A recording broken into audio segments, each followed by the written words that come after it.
नमस्कार दोस्तों, story audio book Mumbai channel में आपका स्वागत है। अगर आपको ये कहानी पसंद आती है तो चैनल को सब्सक्राइब करें। तो चलिए शुरू करते हैं। अब तक आप लोगों ने सुना कि अनया को अपनी पैदाइश पर शक होता है और उसे सच पता चलता है कि असल में राजेश कपूर उसका बाप नहीं था। वह यही सोच में डूबे हुए होटल से बाहर जा रही थी। उसे इस वक्त इस चीज का भी होश नहीं था कि वह क्या कर रही है, कहाँ जा रही है। उसे अंदर से घुटन हो रही थी। वहीं अनाया को इस बात का अंदाजा नहीं था कि उसकी सारी बात हर्षवर्धन ने सुनी थी। दरअसल हर्षवर्धन भी उसी होटल में मीटिंग के लिए आया था। जैसे ही उसकी मीटिंग खत्म हुई, उसने अपने हाथ में पहनी हुई वॉच को एक्टिवेट कर लिया ताकि वह सुन सके कि अनाया और जानवी के बीच क्या बात हो रही है। उन्हें उसकी बीवी को प्रॉब्लम में तो नहीं है और अगर उसका काम खत्म हो गया हो तो वह उसे लेकर घर जा सके। लेकिन जैसे ही उसने पूरी बात सुनी, वह तुरंत दौड़ते हुए उसे रूम के बाहर आ गया। जैसे ही अनाया वहां से थोड़ी आगे बढ़ी, वह तुरंत उसे लेकर एलिवेटर में चला गया और इस होटल के सबसे टॉप फ्लोर जहां पर वीआईपी रूम था वहां चला गया। ये हर्षवर्धन का पर्सनल एरिया था, यहाँ पर बस वही आता था।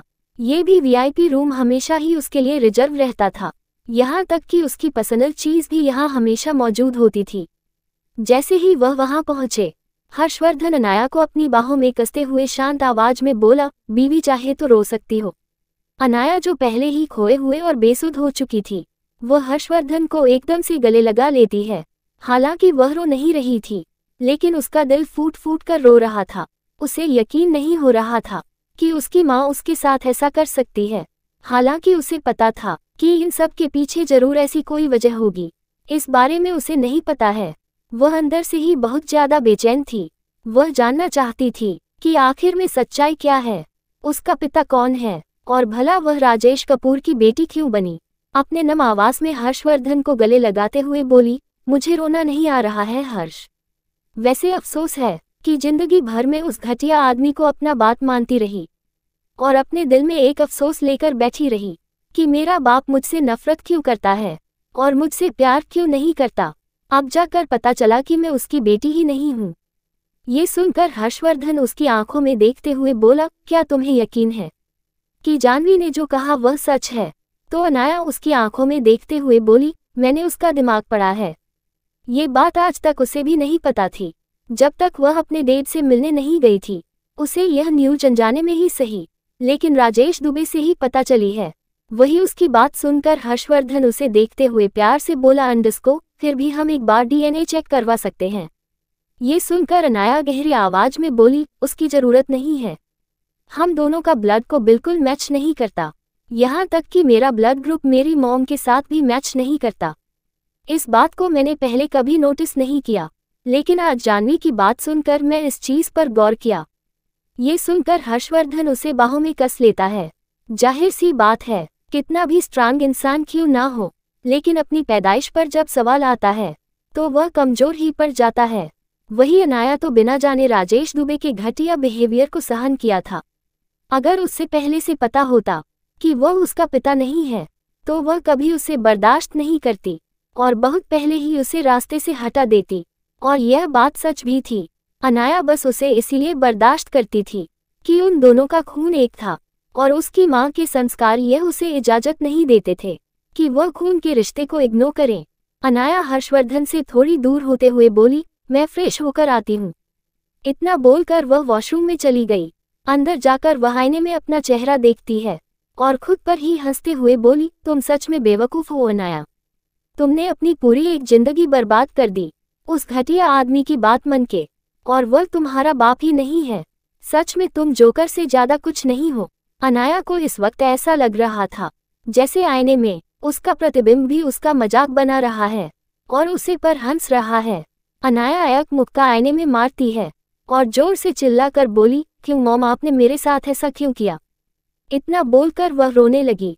वही उसकी आवाज सुनकर हर्षवर्धन भी तुरंत वॉशरूम के पास गया, लेकिन दरवाजा बंद था। उसने बहुत कोशिश की लेकिन वह उसे खोल नहीं पा रहा था।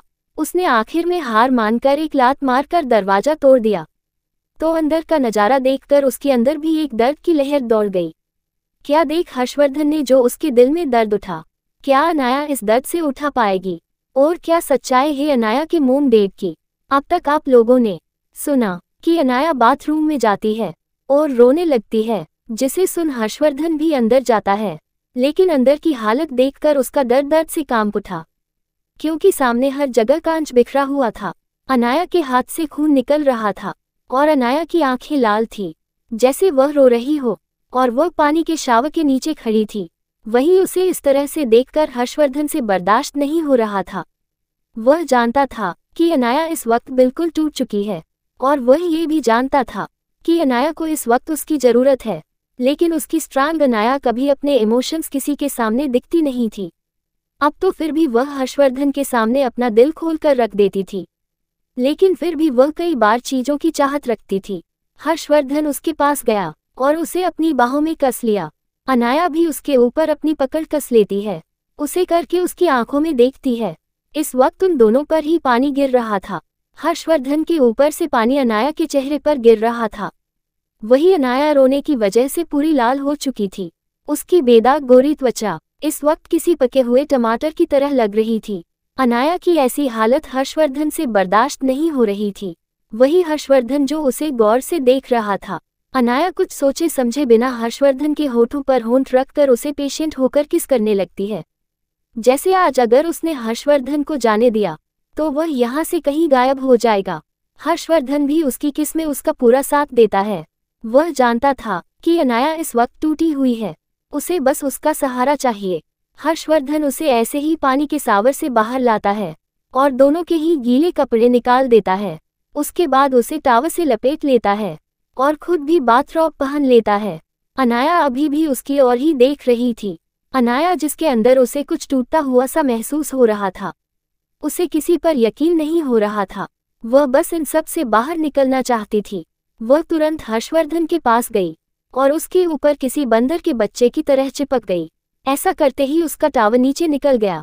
हर्षवर्धन जो बाथरोब पहन रहा था, उसने भी उसे तुरंत पकड़ लिया। अब वह दोनों ही बिना कपड़ों के एक दूसरे से चिपके हुए थे।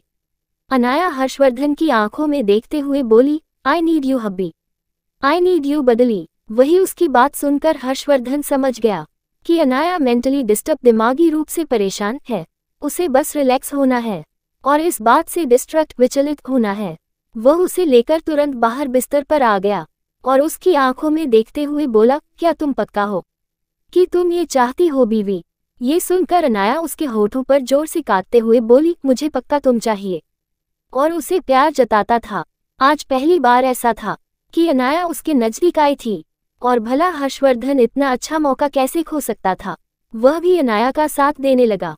थोड़ी ही देर में हर्षवर्धन की लंबी लंबी आहें की आवाज आने लगी। हर्षवर्धन हौनफती आवाज में बोला, बीवी क्या कर रही हो, मुझे तड़पाओ मत। अनाया जो इस वक्त पूरी बेकाबू हो चुकी थी, वह हर्षवर्धन के पूरे खुले सीने को चूम रही थी और जगह जगह पर काट रही थी। हालांकि हर्षवर्धन के 8 पैकेट पर इस चीज का कोई भी असर नजर नहीं आ रहा था। हर्षवर्धन तो अपनी बीवी के प्यार को एंजॉय कर रहा था। काफी वक्त के बाद वह दोनों करीब आ रहे थे। ऊपर से अनाया का ये बोल्ड अवतार तो हर्षवर्धन को क्लीन बोर्ड कर चुका था। वह इस वक्त काफी खुश भी था और अनाया के लिए परेशान भी। अनाया काफी डिस्टर्ब नजर आ रही थी, फिर भी वह इस तरह से हर्षवर्धन को प्यार कर रही थी। अनाया हर्षवर्धन के दोनों पैरों के बीच आते हुए हर्षवर्धन की आंखों में देखकर किसी शैतान की तरह बोली, हर्ष मैंने तुमसे कहा ना, मुझे तुम चाहिए, पूरी तरह से तुम चाहिए। इतना बोलकर वह हर्षवर्धन के हार्ड पार्ट को चूम लेती है। वही उसकी यह हरकत हर्षवर्धन की बॉटम लाइन थी। वह एक झटके में अनाया को नीचे फेंक देता है और उसके ऊपर आते हुए हस्की वॉइस में बोला, बीवी तुमने सोए हुए शेर को जगा दिया, अब तुम्हारा बचना मुश्किल है। इतना बोलकर वह उसके ऊपर टूट पड़ा। अब उस कमरे में उन दोनों की आहों की और सांसों की आवाज ही आ रही थी। आज हर्षवर्धन कुछ ज्यादा ही वाइल्ड था, क्योंकि अनाया ने उसको बहुत ज्यादा उकसा दिया था। अनाया अभी टूटकर हर्षवर्धन को प्यार करना चाहती थी। वह अपने वजूद पर उठे इन सवालों से इतनी परेशान थी कि अब वह हर्षवर्धन को अपने पास महसूस करना चाहती थी। वह ये जानना चाहती थी कि हर्षवर्धन उसके पास है और उसे किसी अच्छे से फर्क नहीं पड़ता, और हर्षवर्धन भी इन सब में उसका पूरा साथ दे रहा था। आज उसने अनाया को इतना थका दिया कि अनाया आखिर में तो बेहोश होने को आई थी। वह दोनों ही एक दूसरे को लिपट कर सो गए। आने वाली परेशानियों को साइड रखकर वह दोनों ही बस इस वक्त को जीना चाहते थे, इसीलिए वह सुकून भरी नींद में सो गए। क्या अनाया का ये सुकून कुछ वक्त का है? और आगे क्या करेगी अनाया अपने पिता को खोजने के लिए? अगले दिन, दूसरे दिन हर्षवर्धन अभी भी अपनी प्यारी सी बीवी को बाहों में लिए सो रहा था। हालांकि हर्षवर्धन की नींद तो काफी जल्दी खुल चुकी थी।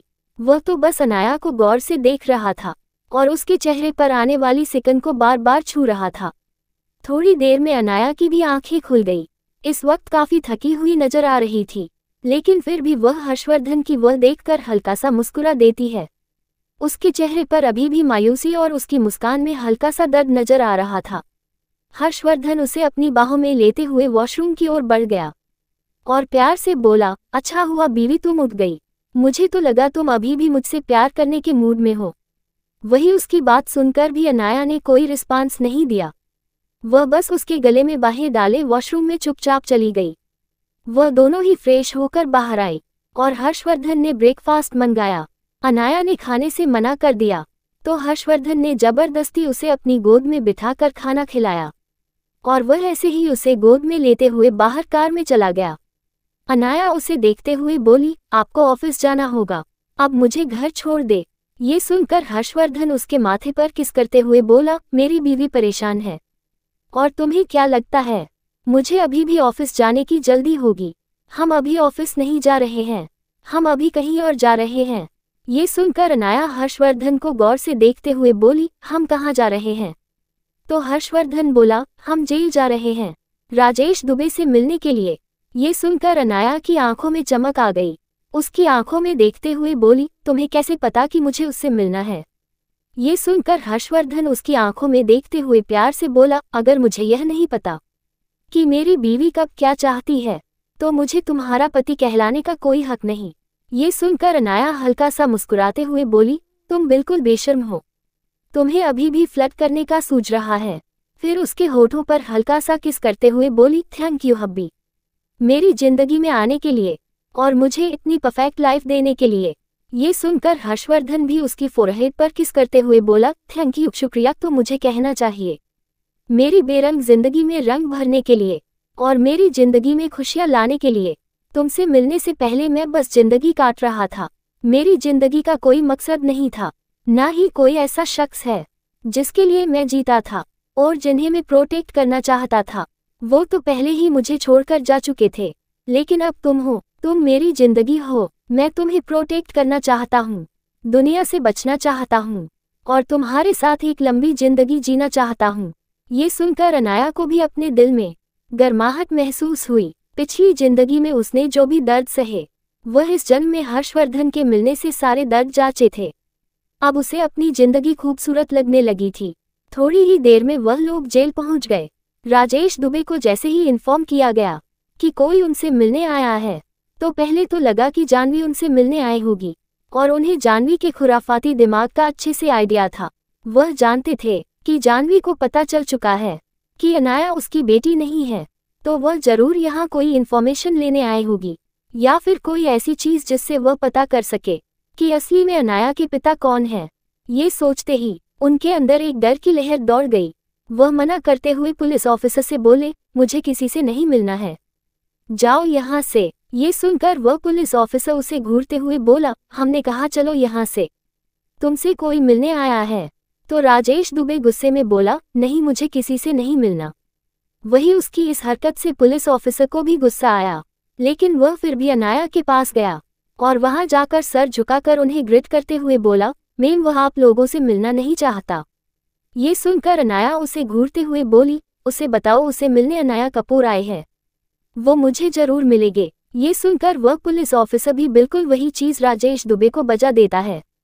अनाया का नाम सुनकर राजेश दुबे उसे मिलने के लिए तैयार हो जाता है और वह लोग एक प्राइवेट कमरे में आमने सामने मिलते हैं।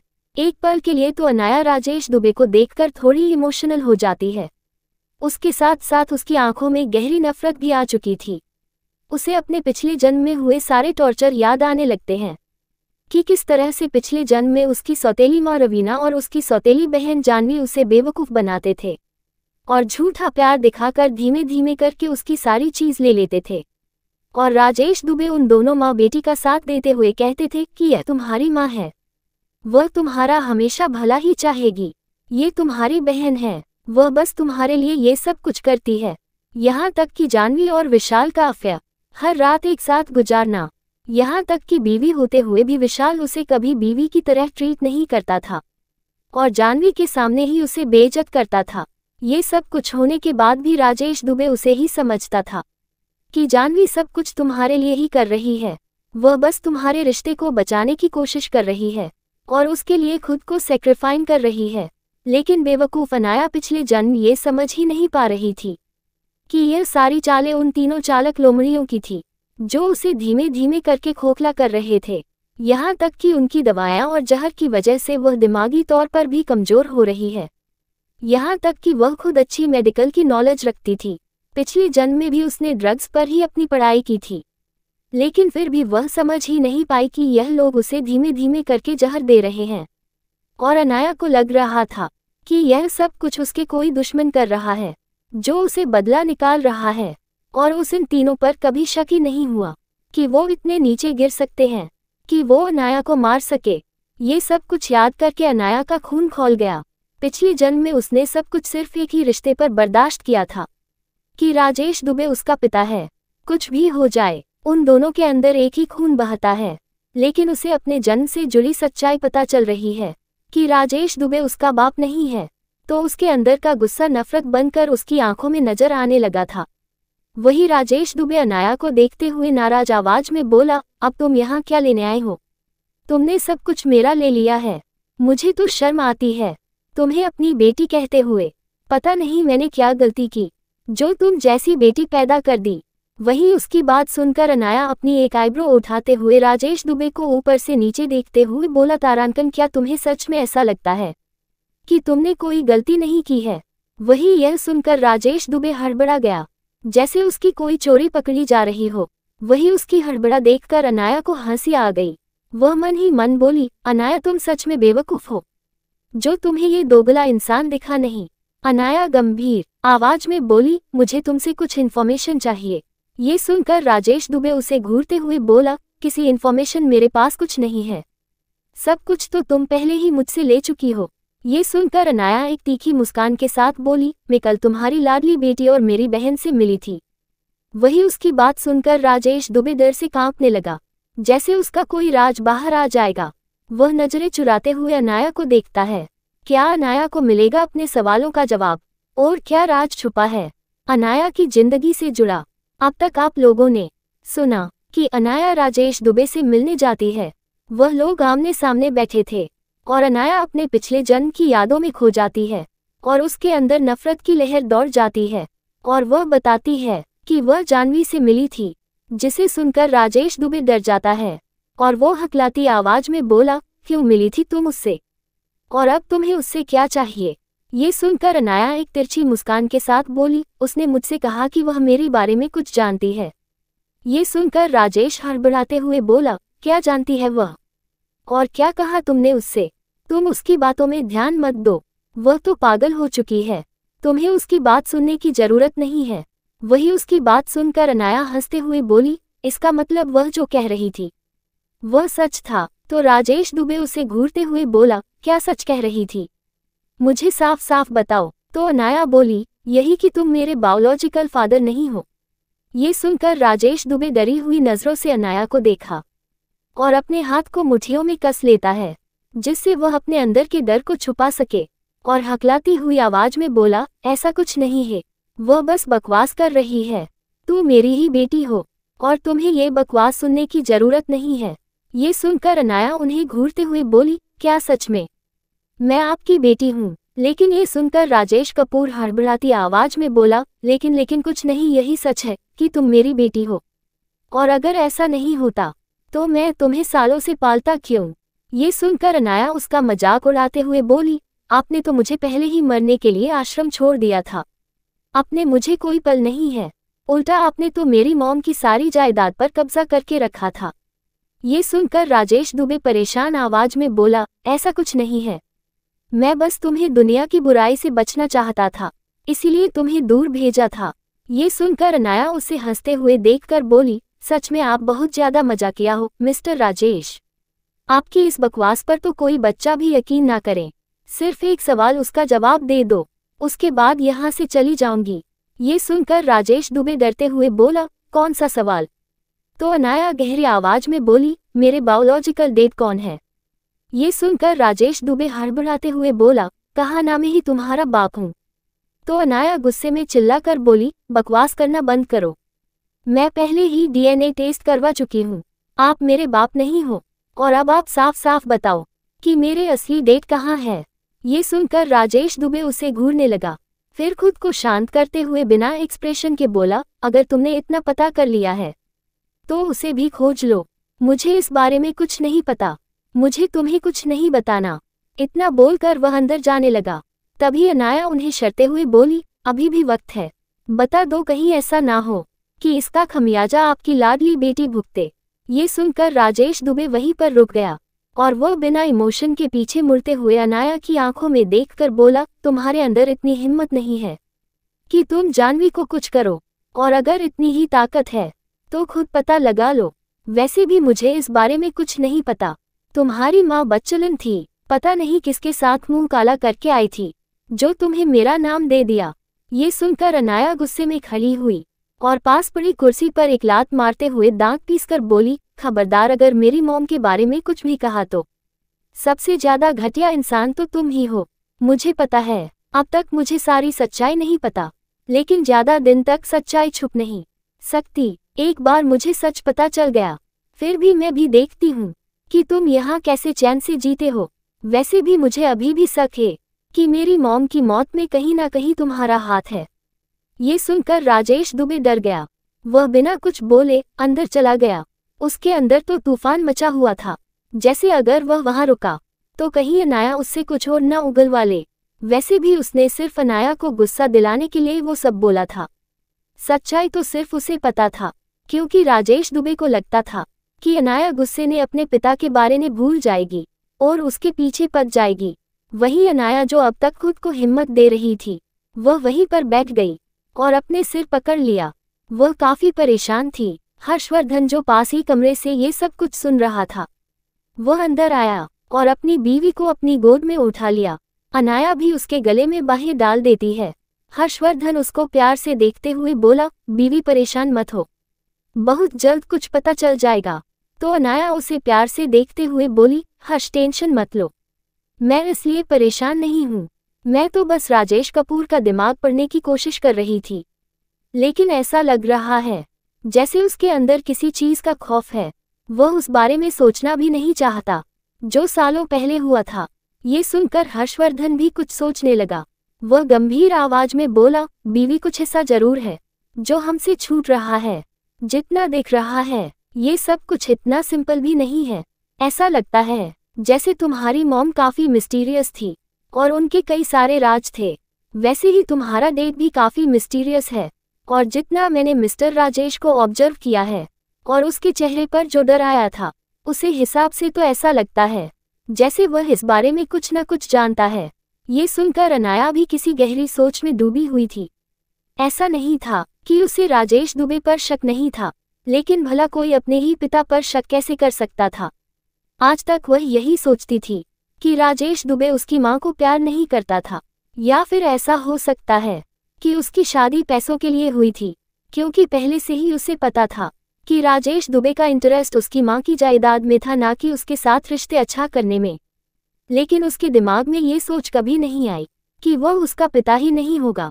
लेकिन जब वह सच्चाई जानती थी तो वह चुप नहीं रह सकती थी। वह अपने आप को शांत करते हुए हर्षवर्धन की ओर देखकर बोली, क्या लगता है हर्ष, हमें कब तक सच्चाई पता चलेगी? तो हर्षवर्धन उसका सर सहलाते हुए उसके फोरहेड पर किस करके बोला, शांत हो जाओ बीवी, हर चीज जल्दबाजी में नहीं होती। वैसे भी तुमने अपनी जिंदगी के इतने साल अपने पिता के बिना गुजार दिए हैं, तो कुछ साल और सही। फिर मन ही मन बोला, और जितना मुझे दिख रहा है मुझे नहीं लगता कि तुम्हारे अपने पिता के साथ रिश्ते अच्छे होंगे। वही उसके दिल की बात जैसे अनाया ने समझ ली हो। वह हल्का दर्द भरी मुस्कान के साथ बोली, कोई बात नहीं, मुझे पता है तुम्हें लगता है कि शायद मेरे पिता भी मुझे ना चाहते हो और मुझसे प्यार ना करें। ये सुनकर हर्षवर्धन उसे देखते हुए प्यार से बोला, बस शांत रहो और तुम्हें किसी की जरूरत नहीं है जब तक मैं तुम्हारे साथ हूँ। अनाया को भी जैसे इसी चीज की जरूरत है। वह उसकी बाहों में डूबते हुए बोली, शुक्रिया मेरी जिंदगी में आने के लिए और मेरी जिंदगी के अधूरेपन को पूरा करने के लिए। वह दोनों ही इस बात से अनजान थे कि एक नया तूफान उनकी ओर बढ़ रहा है और शायद इस बार अनाया जितनी शांत है उतने शांत न रह पाए, क्योंकि शहर के किसी फिल्म सिटी के बाहर दो लोग खड़े थे और किसी का इंतजार कर रहे थे। ये जगह कोई और नहीं वही थी जहां जानवी अपनी फिल्म की शूटिंग कर रही थी। जानवी जैसे ही बाहर आई वैसे ही उसे दो लोगों ने उसे घेर लिया। उन्हें देखकर जानवी का मुंह काला पड़ गया और वह गुस्से में उन दोनों को देखते हुए बोली, अब क्या लेने आए हो? मैं पहले ही पैसे दे चुकी हूँ, मेरे पास अब कुछ नहीं है तुम्हें देने के लिए।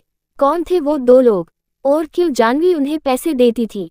और क्या इनका अनाया से कोई लेना देना है? और क्या राज छुपा रहा है राजेश? अगर आपको अगला एपिसोड चाहिए तो लाइक करें, कमेंट करें और चैनल को सब्सक्राइब करें।